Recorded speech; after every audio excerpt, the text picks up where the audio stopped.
How the devil are you guys? Welcome to No Man's Sky, leaks, hype and lowest common denominators. Yes, this is a bit of a ramble, but also a bit of a what the hell went wrong, and did it really go wrong, or why didn't it go wrong, or you get the idea. Now, before we go into all that, let's stick with the main issue a lot of people have with this game, and it is, sadly, for the PC players of course, the port issues from the PlayStation 4. PlayStation 4 of course wouldn't be as good as a working PC version, it's just the way of life. However, to get a working PC version, you either need to know how to mess with the innies or follow instructions to do that, or be lucky enough to actually load into the game world and then go into the options and change them from there. I'll give you an example. In my case, when I got into the game, my half decent machine still got in, and it actually found the PlayStation equivalent settings of being everything on medium for graphics and 30 frames a second. It actually found that more annoying than turning it up to high for graphics settings and 60 frames a second. Yes, turning everything up made my system run smoother. Okay, so yeah, the game really could have done with an options menu for your graphics settings before the game launched. And I don't mean launch as in they sold it to you and let you install it, I mean launching the game from your PC of course, for anyone getting mistaken with the obvious. Now, with all the PC problems aside, you can say safely anyone who simply can't get the game to launch and aren't prepared to wait are well and truly entitled to their money back. And people who just cannot put up with the choppiness or grittiness of it and they're not prepared to wait for patches to make it run smoothly on their PC, I would say they're entitled to their money back as well. And obviously this is just my opinion, everybody has them and they all stink, because of course we all know opinions are like arseholes, and what do arseholes pass with? Yes, they do, a lot of shit. So moving on to the actual game, and therefore the main focus of this ramble, which is leaks, hype and lowest common denominators, and the problems with all three. Now, shall we do this in, let's do this in chronological order. Hype. Hype starts first, and hype, because these are all symbiotic, shall we say. Hype is started by lowest common denominators, and I don't mean people per se, although if you want to accuse people of being part of the lowest common denominators, go right ahead, but I mean the aims of people, the lowest common denominator aim. It's like, okay, well, how much stuff do you want in the game? What kind of stuff do you want? Some people simply want COD in space, other people simply want Spore in space, and some people just want exploration style Bethesda walking around in space. The game's got a combination of everything, but nothing. It is a jack of all trades game. It is basically a big sandbox where your enjoyment is based on your imagination. Now, if you cannot enjoy yourself without being handheld all the way through, you're not going to enjoy No Man's Sky. Now, some people, and you know, the people who have managed to get into the game on the PC version, you can see some rather nice Steam reviews where they've played it for about 2 hours and said it's not for them, but not as nicely. Yeah, it's a type of game where you're going to have to play it slow, methodically, and use your imagination and find the mystery of the story and the lore and everything slowly. I, on the other hand, am one of those type of players where I'm 8 hours in and not off my first planet yet. I've not even gone to the space station. I know there will be one in my system, and it's probably where I need to go next once I finish messing about, but I just want to keep finding monoliths because I find that rather entertaining. And not just entertaining, but it's sort of become my mission on this planet. How many can I damn find before I get sick of doing it? Just for this planet alone. I've had fun naming the creatures, and so on. And the fact that the the landscape could look the same on dozens of other planets. It doesn't bother me. I know there are different types of solar systems. There are more densely populated, less densely populated, some with weirder stuff going on, and so on and so forth, but a lot of that you only unlock the further into the game you get. So with that, that's the hype. The problem with hype is it attracts everybody into it. Everybody gets in the hype train, no matter how shallow a game you want or how deep a game you want. And therein lies a problem. That goes into opinions, and then everyone's opinion on what's shallow and what's deep changes and differs. This is the problem with games like No Man's Sky.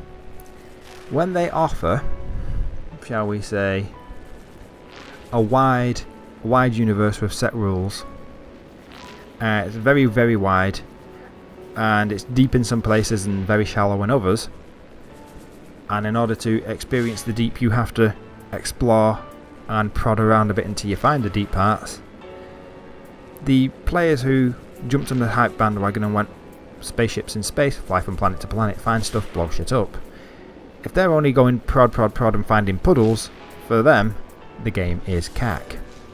For the rest of us, taking 8 hours to get off our first planet, the game is bloody interesting.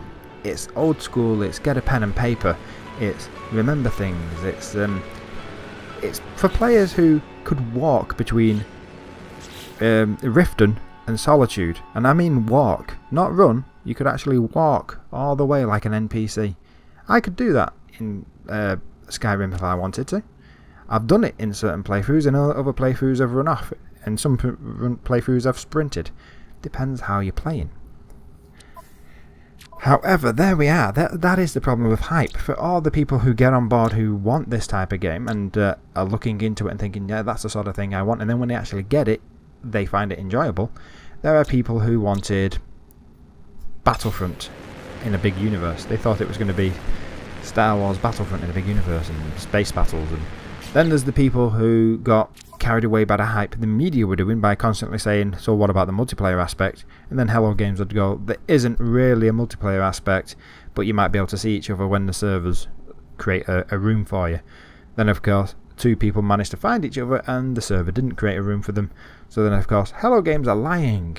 Well, they could be, but considering how glitchy the launch issues are, especially on the PC, they could be telling the truth with the whole it's a server issue and they should have been able to see each other. Who knows? All I do know is I don't really care because I didn't get this game to go around finding people. Exactly, there is your hype problem. Now, then you've got the leak problem. Now the problem with leaks, of course, is apart from pissing off people who spent their life for the last 5 years creating a product, you are spoiling it for people who can't help themselves and want to look at it, and you're creating issues between the hype crowd. You've got the people who wanted something shallower and more hand-holding, and people who wanted everything to be a mystery. And then of course they start arguing over the leaks, blah blah blah, so on and so forth. And again you've got the third crowd in the middle, sort of like myself, where you go, I will look at this information but I'm not really interested in taking sides, I'll try and judge it for myself. So there, and then you got the lowest common denominator problem, which is all of it together. Hype itself becomes a bit of a lowest common denominator problem because you overhype something to the point where nobody's interested, or you underhype stuff to the point where people start arguing about it.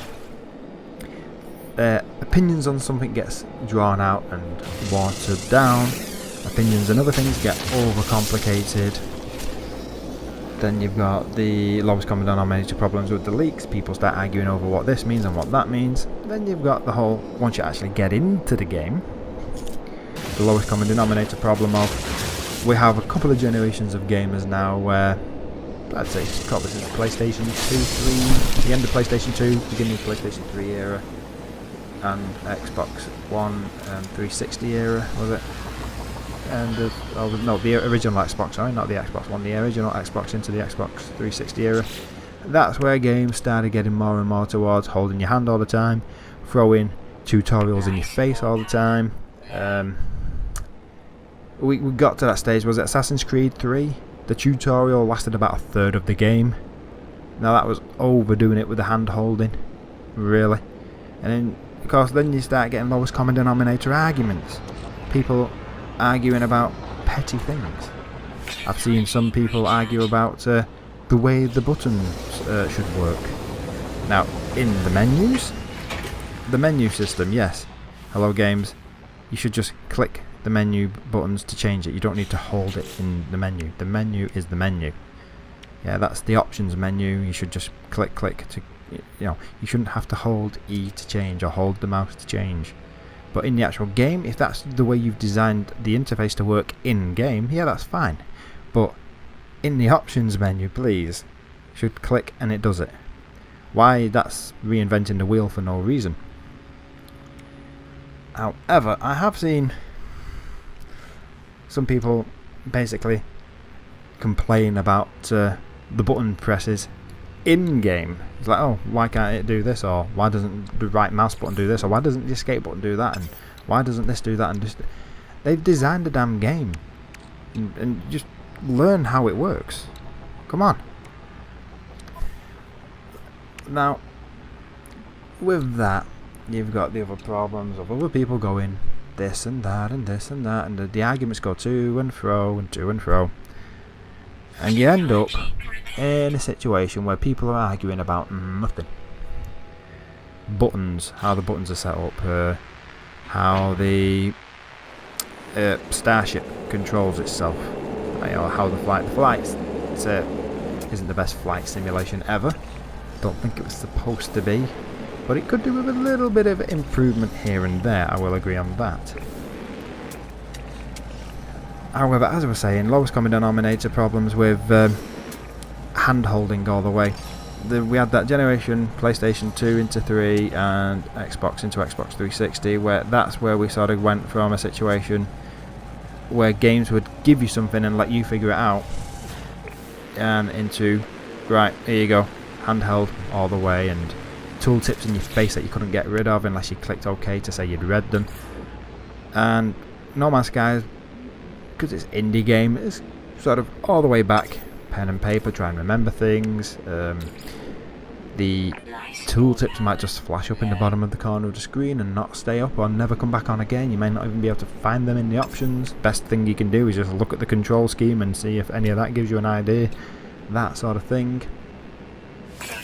It's just a big open puzzle exploration world that you've got to basically live in, so to speak.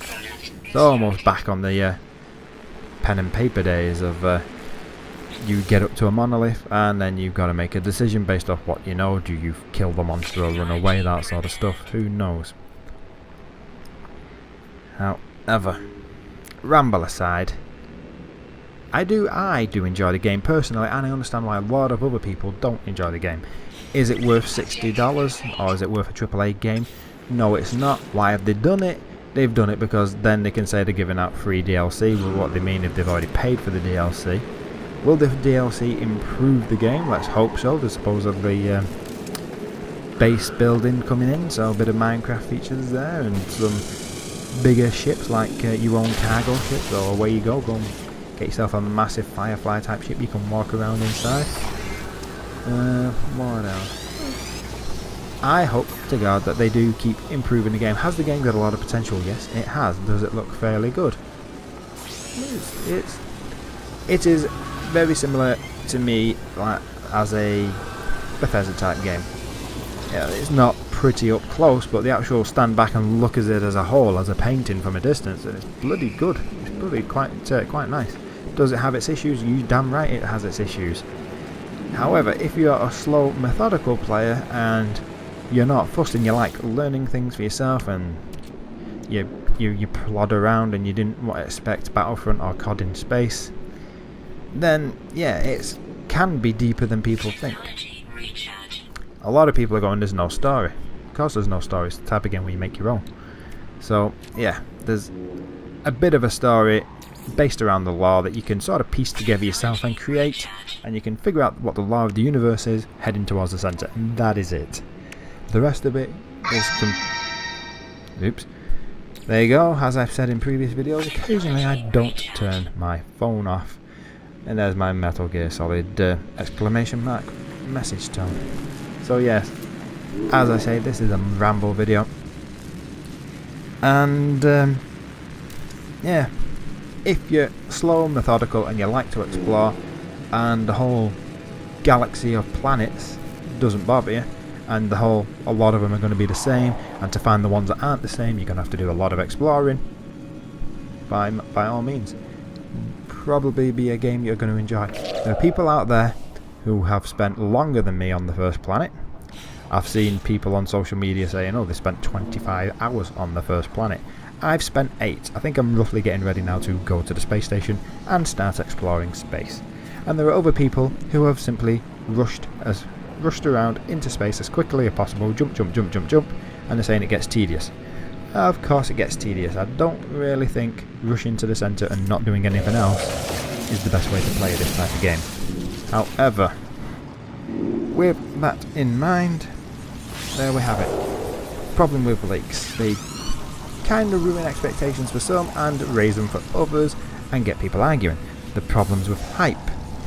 The more something gets hyped, the more people who don't really know what the game's offering or don't look into what the game's going to be jump on the bandwagon, and then when they get it, they're not happy about it.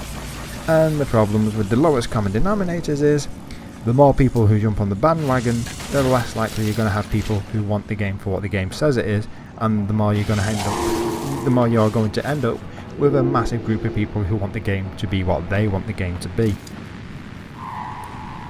Does that excuse the PC problems with the porting that's going to need patching? Nope, it doesn't. Does that excuse the price, which is pretty much hiding the fact that they want to sell free DLC? No, that doesn't. Is it a £60? Well, is it a $60 game or 40-50 English pound game? Not in its current state at all, no. In my British pounds, I would probably pay 25 to 30 maximum. So, whatever that is, what, $40 maybe? 45 maximum. It's probably cheaper than that. But that would be if I was pushed to it. And that's because I like it. There are going to be people out there who would say they would give it a £5 and maybe go from there if it improves. So there you have it. Ramble. Moving on and off the same subjects over and over again. But ultimately, that is the problem when the hype train gets derailed. Is it a good game? For some, bloody fantastic. For some, pretty decent. For others, meh. And for some, they absolutely loathe it. But that's the problem with hype. It gets more people interested in something than it probably would have had previously. So yes, until next time, this is Robbie Don. Robbie gone.